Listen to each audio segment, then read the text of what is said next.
সুপ্রভাত বন্ধুরা। আজ ঘুমটা ভেঙেছে 5:30, বিছানা থেকে উঠতে উঠতে 8টা। আচ্ছা, আমি এখন চা খেতে বসছি। এই দেখেন, আর আমার দিদি রান্নাবান্নার জন্য বলতেছেন, উনি করতেছেন। আমি বলতেছি আচ্ছা দাঁড়াও, আমি তো সব কিছু রেডি করবা, তারপরে আমি রান্না করব। এত সকাল রান্না করে কোনো লাভ নাই, বাকি আমার অন্য কাজ আছে। আমি বলে যাব কি কি করে রাখতে হবে, তারপরে এসে আমি রান্না করব। ঠিক আছে, আজকের ব্লগটা এখান থেকে শুরু করলাম, আপনারা দেখতে থাকুন। আমার নিত্যদিনের চা মুড়ি নিয়ে বসে গেছি, এটা খেয়ে তারপর চেয়ারে বসে বসে আর চা খেয়ে খেয়ে যা কাজকর্মের চিন্তা ভাবনা করব। এই চিন্তাধারা করতে করতে ছাদের উপরে চলে আসলাম, কারণ আমার ফুল তোলার কাজটা সেরে নেই। মোটামুটি অনেক ফুল ফুটেছে।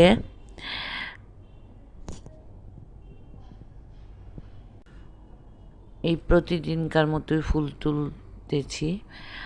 অনেক করবি ফুল ফুটেছে, কিন্তু সবগুলা পেরে তো কোনো লাভ নেই। যা কয়টা আমার কাজ ঠাকুরের জন্য লাগবে সেগুলো আমি পেরে নেব।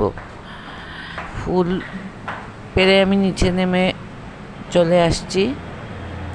আর ফুলগুলো তো সব আমার ছাদের উপরে, আমার নিচে কোনো মাটি একখণ্ড নেই যে আমি গাছ লাগাবো। সব ছাদে উপরের ড্রাম টাম আছে, ওইগুলাতে আমি লাগিয়ে নেই। আর কিছু গাছ নিচে নামিয়ে নিয়েছি, প্রচণ্ড রৌদ্রে এইগুলা হয়ে যাচ্ছে, তাই জল দেওয়ার জন্য নিচে নামিয়েছি। আর এদিকে দেখেন, আমার ফ্রিজে এত আইস হয় কিসের জন্য আমি নিজেই বুঝে উঠতে পারি না। কিছুদিন আগে আমি একবার পরিষ্কার করেছি। এই মানে বরফের যেমন লেগে যায়।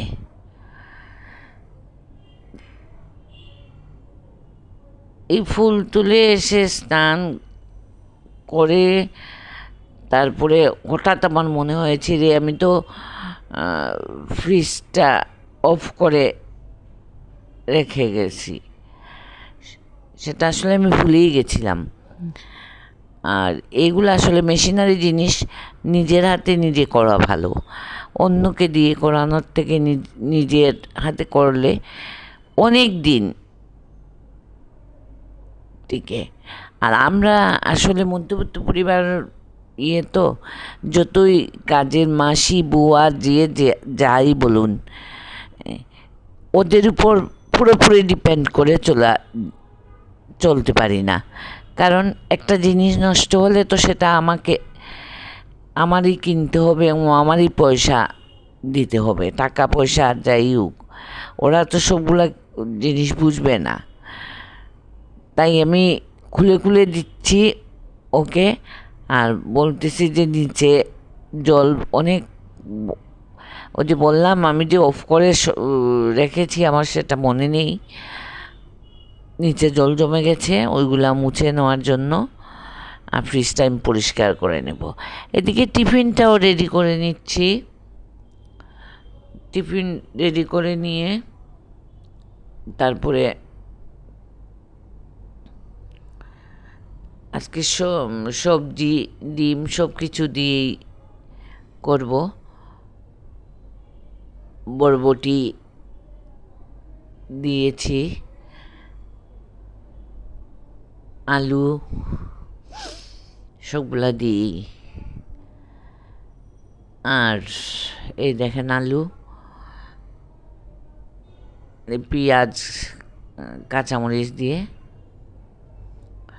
এই সকালের টিফিনটা। সকাল বলতে তো আমরা 7টা-8টার সময়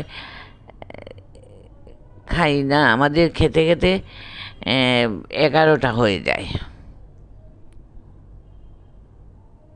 কারণ আমি কোনো দিন প্রেয়ার ঘর থেকে এসে খেতে বসি, আর আমার হাজব্যান্ড আবার এমনিতেই বসে বসে 10:30-11টা বাজিয়ে ফেলেন। আর কোনো সময় আমি আগেই খেয়ে নিই, কারণ আমার অনেকগুলো ওষুধ খেতে হয়। যখন দেখি খুব বেশি দেরি হয়ে যায় তখন আগে খেয়ে নিই। এতে সকালের টিফিনটা আমি রেডি করে নিচ্ছি। আর আমার আসলে বেশি তেল দিয়ে খাওয়াটা সকালবেলা উচিতও না, সেজন্য আমি একদম যে তেল ছাড়া রান্না করা সেটাও আমার দ্বারা সম্ভব হবে না, সেটা আমি পারবও না।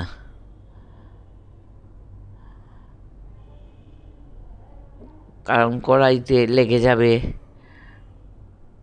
এই ধরনের।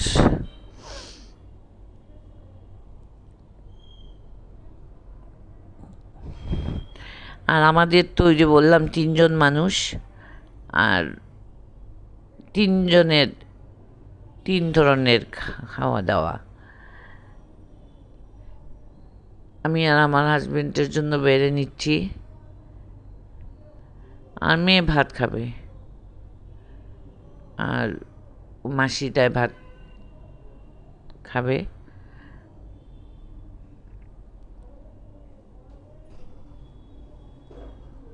যা হয় আর কি তা দিয়ে খাবে।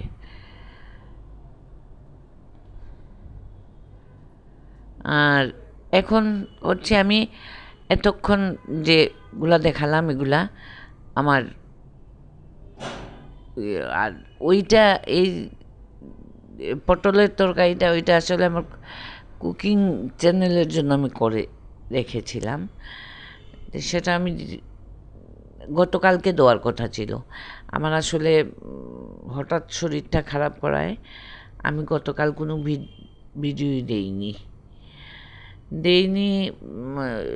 সব ইয়ে করা ছিল, কিন্তু আমি মানে বিছানা থেকে উঠতেই পারতেছি না, শুধু মাথা ঘোরাচ্ছে। তাই আজকে এটা অ্যাড করে দিলাম, একসাথেই দিয়ে দিলাম। আজকে যতটুকু কাজ করলাম দেখলেন, অবশ্য অনেকগুলোই আমি আপনাদের সাথে শেয়ার করলাম না। প্রেয়ারের ঘরে যাওয়া, তারপরে বাকি, কিন্তু এইগুলা কোনো কিছুই শেয়ার করলাম না। আর এই যে রান্নাটা, এটা আপনি পটলের দুলমাও বলতে পারবেন না, পটলের কুরমাও বলতে পারবেন না, কারণ এটা আমার একটা নিজস্ব রেসিপি। শস্য বাটা আর বাদাম বাটা দিয়ে, শস্যের সাথে আবার একটু কাঁচামরিচ বাটা আর বাদাম বাটা, বাদাম বলতে আবার চীনা বাদাম বাটা দিয়ে পটলটা আগে ভেজে নিলাম। তারপরে মশলা যতক্ষণ আপনার তেল না ছাড়ছে ততক্ষণ আমি ইয়ে করি না, কষাতে কষাতে তারপরে পটলটাও দিয়ে দিলাম, কাঁচামরিচও দিয়েছি। আর মশলা এই দুটোই, বাদাম বাটা, শস্য বাটা, একটু হলুদ বাটা আর কাঁচামরিচ বাটা, আর আস্ত কাঁচামরিচ, আর কোনো কিছু দিইনি এটাতে। পেঁয়াজ, রসুন, আদা কোনো কিছু না।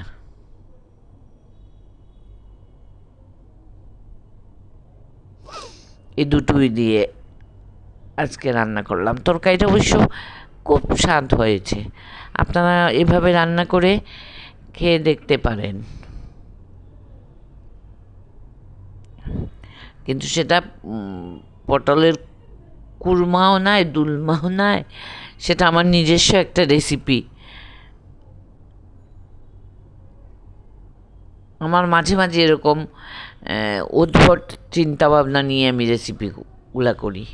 যদি ভালো লাগে তাহলে লাইক কমেন্ট করবেন।